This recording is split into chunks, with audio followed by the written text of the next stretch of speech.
So I got a couple tips here I use and that may be helpful to somebody else next time you're looking at a storm coming at you.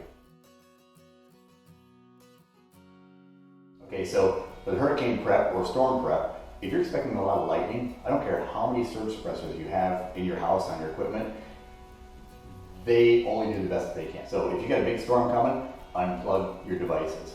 Label them first so you know where they go back in, but unplug them, okay?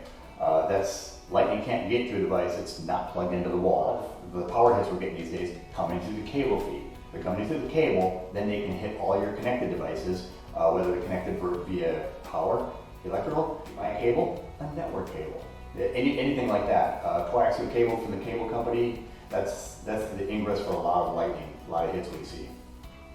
Next thing, battery backup. If a battery backup, that guy can power you through the storm, but it can't last as long if you have a bunch of power draining devices hooked into it.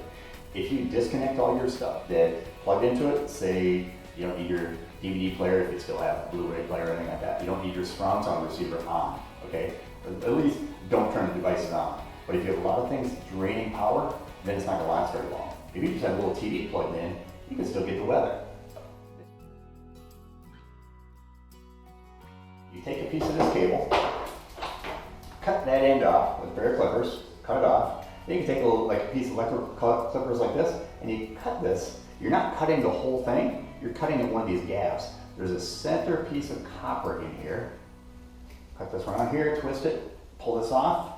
That's what we need, okay? Where we need to get to. We're gonna make an antenna out of this. So you can take this, cut it off, and we're gonna keep doing this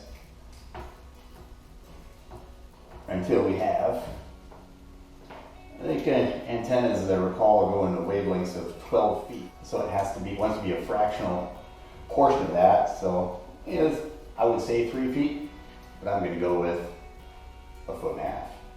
And I don't know how critical it is for our signal here. We're just trying to pick up local channels.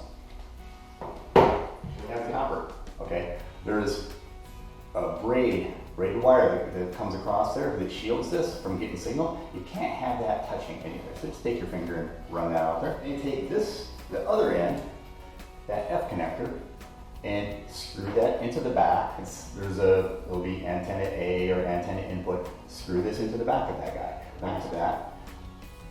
Make sure you wiggle it and twist it until it gets all the way in there until it's fully twisted. Keep on tightening this and wiggle it, tighten it, and wiggle it until it gets as tight as possible to make that center conductor makes a good contact inside.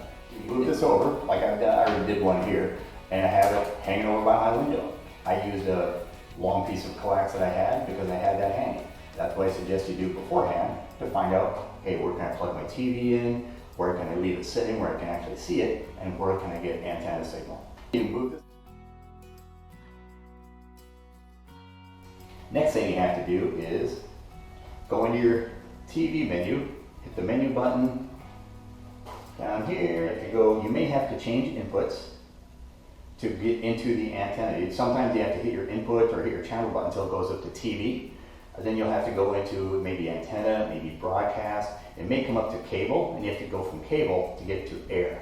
So what we want to do now is go down here, to go to the right, to select that and go down to auto program. Hit auto program and then select your sources, air, cable, auto. We're not going through cable, we're picking up the signals coming off the air. You hit start.